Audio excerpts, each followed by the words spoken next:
Assalamualaikum warahmatullahi wabarakatuh. Salam jumpa pemirsa, jumpa lagi dengan saya, Mikel Masyuri, dalam Berita 10. Jelang Lebaran Idul Adha, harga cabai merah di beberapa pasar tradisional di Pekanbaru menyentuh angka Rp110.000 per kilogramnya. Melonjaknya harga cabai dikarenakan tingginya permintaan sementara stok di tingkat agen berkurang. Jelang Lebaran Idul Adha, harga cabai merah di pasar tradisional Kota Pekanbaru Riau masih tinggi. Saat ini, cabai merah mencapai Rp110.000 per kilogramnya. Melonjaknya harga cabai karena tingginya permintaan, sementara stok di tingkat agen berkurang. Terlihat di Pasar Kodim, Jalan Teratai, Kecamatan Sukajadi, harga cabai merah melonjak hingga Rp110.000 per kilogramnya. Sedangkan untuk harga cabai hijau naik dari Rp40.000 menjadi Rp70.000 per kilogramnya. Tidak hanya itu, untuk harga cabai rawit sebelumnya seharga Rp40.000 per kilogramnya, kini meroket hingga Rp100.000 per kilogramnya. Namun harga tersebut dinilai masih tinggi jika dibanding dengan harga normal yang hanya Rp30.000 per kilogram. Dampak masih mahalnya cabai merah, pembeli membatasi jumlah cabai yang mereka beli. Pembeli juga berharap kepada pemerintah agar bisa mengatasi sejumlah sembako yang mengalami kenaikan.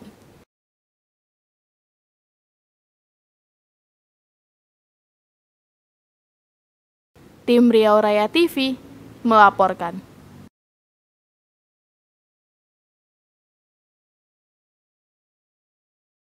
Kabupaten Sigi adalah daerah yang indah. Ya, kalau tidak ada sampah. Tahukah kalian bahwa sampah yang tidak dikelola dengan baik dapat menimbulkan dampak buruk bagi kesehatan manusia dan lingkungannya, seperti penyakit diare, kolera, tifus, jamur kulit, serta merusak ekosistem perairan dan daratan. Sampah yang berserakan juga memberi kesan kumuh dan menimbulkan aroma tidak sedap dalam suatu kawasan yang akan mengurangi keindahan dan kesehatan lingkungan kita.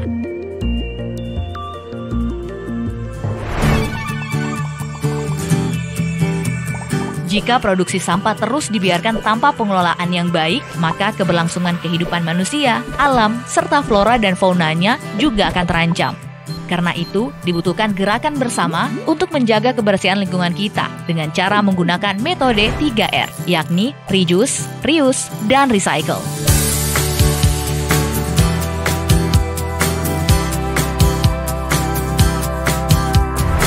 Dengan begitu, keindahan lingkungan dan ekosistem alam akan tetap terjaga, sehingga terwujudlah kehidupan yang bersih, asri, sehat, dan nyaman. Masyarakat sehat yang sadar sampah.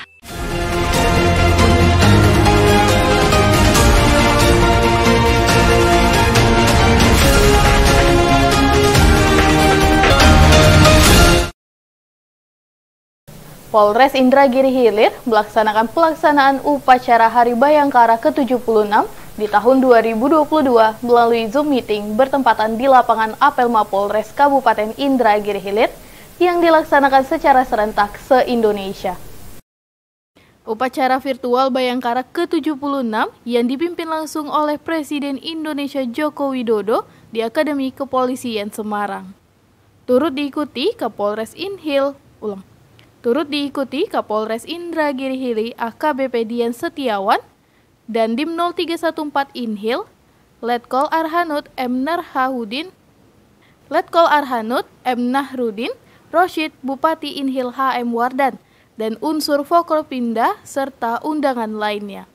Adapun tema HUT Bayangkara ke-76 tahun ini mengusung tema Polri yang presisi, mendukung pemulihan ekonomi dan reformasi struktural untuk mewujudkan Indonesia tangguh, Indonesia tumbuh.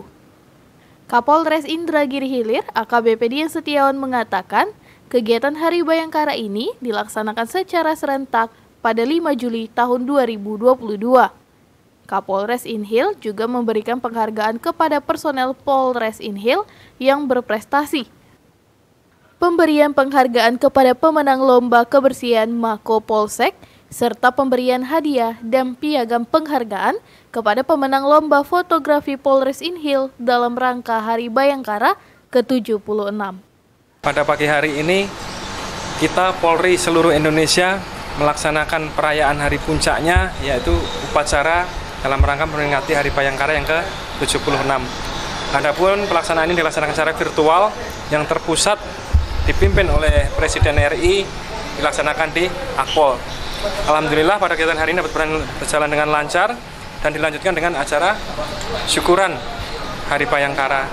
Dalam syukuran ini kita memberikan apresiasi, piagam penghargaan kepada anggota yang berprestasi ataupun kepada masyarakat yang telah berkontribusi membantu tugas Polri dalam pelaksanaan tugas sehari-hari. Kapolres Indragiri Hilir AKBP Dian Setiawan berharap kedepannya Polri bisa menjadi sahabat masyarakat. Dari Kabupaten Indragiri Hilir, Superto, Tim Riau Raya TV melaporkan.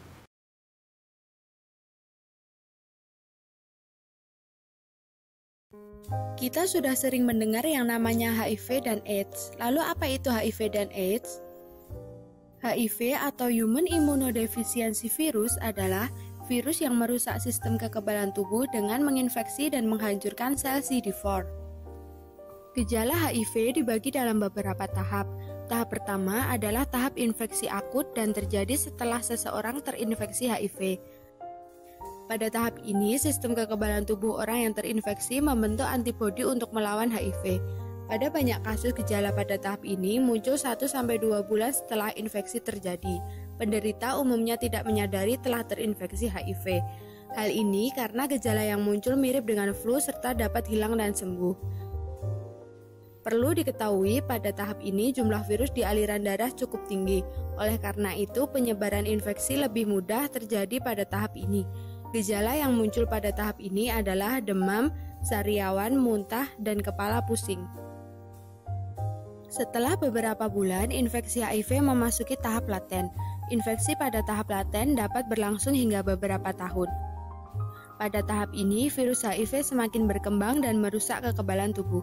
Gejala infeksi HIV pada tahap laten bervariasi. Beberapa penderita tidak merasakan apapun, akan tetapi sejumlah penderita lain mengalami berat badan turun, berkeringat malam, dan demam tinggi. Infeksi tahap laten yang terlambat ditangani akan membuat virus HIV semakin berkembang. Kondisi ini membuat HIV memasuki tahap ketiga, yaitu AIDS atau Acquired Immunodeficiency Syndrome.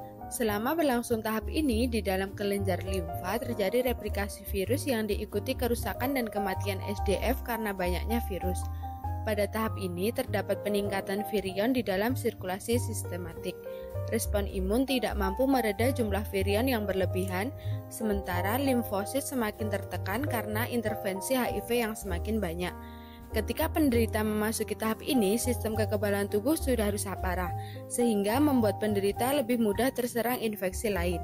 Seperti tuberkulosis adalah infeksi paru-paru yang sering menyerang penderita HIV, bahkan menjadi penyebab utama kematian pada penderita AIDS. Toksoplasmosis adalah infeksi parasit yang dapat memicu kejang bila menyebar ke otak. Cytomegalovirus adalah infeksi yang disebabkan oleh salah satu kelompok virus herpes dan dapat merusak mata, saluran pencernaan, dan paru-paru.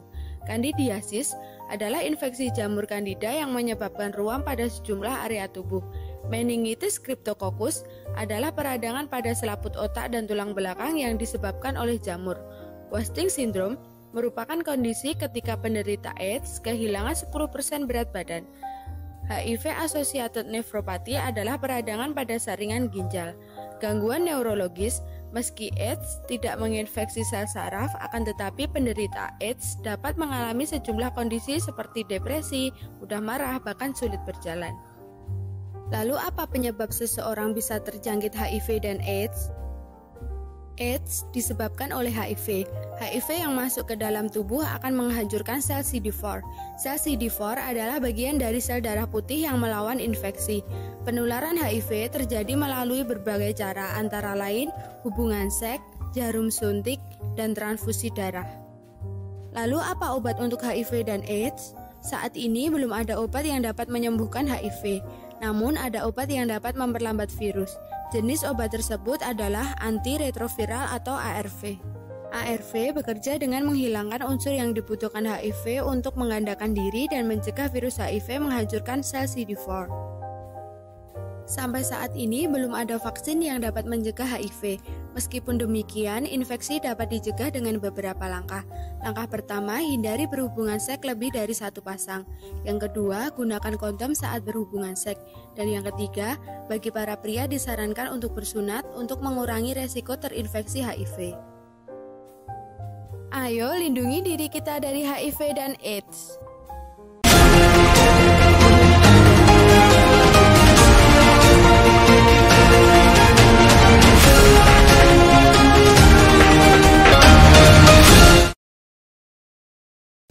Petugas Dinas Pangan Tanaman Pangan Hortikultura dan Peternakan Kabupaten Indragiri Hilir memeriksa kesehatan hewan kurban di beberapa tempat peternakan hewan sapi di Tempilahan. Pemeriksaan kesehatan berguna memastikan seluruh hewan kurban yang dijual terbebas dari PMK. Pemeriksaan kesehatan hewan kurban guna memastikan seluruh hewan kurban sapi atau kambing yang dijual terbebas dari PMK.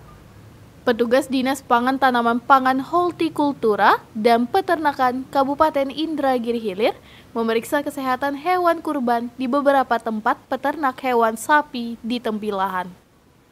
Pemeriksaan tersebut untuk memastikan seluruh hewan kurban yang dijual terbebas dari penyakit mulut dan kuku atau PMK. Dr. Hewan Iswendi Bahtiar mengatakan, kegiatan pemeriksaan kesehatan hewan kurban ini dilakukan setiap tahunnya jelang Idul Adha dengan tujuan untuk memastikan bahwa hewan kurban yang dijual benar-benar sehat. Sementara itu, pemilik peternak sapi Haji Nidin mengatakan penjualan penurun hingga 25% dari tahun sebelumnya. Dan harga sapi juga mengalami kenaikan sehingga terjadi penurunan pada penjualan. Laksanakan pemeriksaan hewan kurban pada tahun ini juga kita telah melaksanakan dan masih melaksanakan pemeriksaan hewan kurban, dan beberapa hari ini setelah kita laksanakan pemeriksaan hewan kurban memang ada beberapa ekor yang sakit, dan itu telah kita laksanakan pengobatan, dan kita sarankan kepada peternak untuk tidak menjual dulu sapi-sapi yang sakit. Kita lakukan perawatan terlebih dahulu, itu kalau sapinya sudah sehat baru boleh kita kita jual. Seperti itu kita sarankan kepada peternak. Nah, itu lembu dari tahun kemarin. Harga satu ekornya ya, naiknya sekitar 2 juta memang. Dari tahun kemarin naiknya, bukan sedikit. Itulah makanya dia 2 juta, sekitar 2 jutaan per ekornya naik sapi. Harga tuh Pak ya? Iya, harga. Kalau permintaan Pak? Permintaan ya memang banyak tahun kemarin memang. Di tahun ini ada penurunan atau peningkatan? Kalau harganya sekarang meningkatan naik, memang naik. Itu makanya lembu Madura tidak bisa masuk. Yang barang masuk dari Lampung. Itu makanya di sana orang tahu Bang ya, bahwanya dari Madura tak masuk kan gitu. Itu makanya. Jadi khusus sapi lokal ya? Khusus sapi lokal Bali. Selanjutnya diketahui hewan DPTPHP Inhil menghimbau kepada peternak sapi di Inhil agar tidak menjual hewan ternak dalam yang masih sakit dan dilakukan pengobatan terlebih dahulu. Dan sapi yang dijual benar-benar dalam keadaan sehat dan telah diperiksa oleh petugas kesehatan hewan.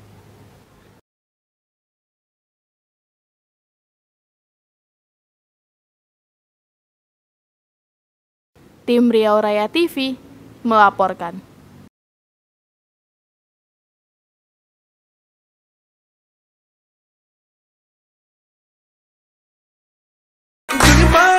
Dari Kelvin tadi menceritakan untuk seseorang yang dimana bisa mencoba hal baru, jangan hanya di sana aja dong. Kali ini dengan judul lagu Out dari Glass.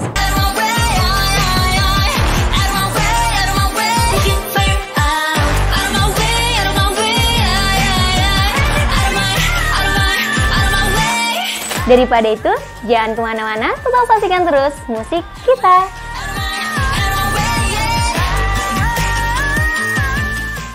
Pemirsa, berikut berita 10 hari ini. Saya Michelle Masyuri undur diri, sampai jumpa.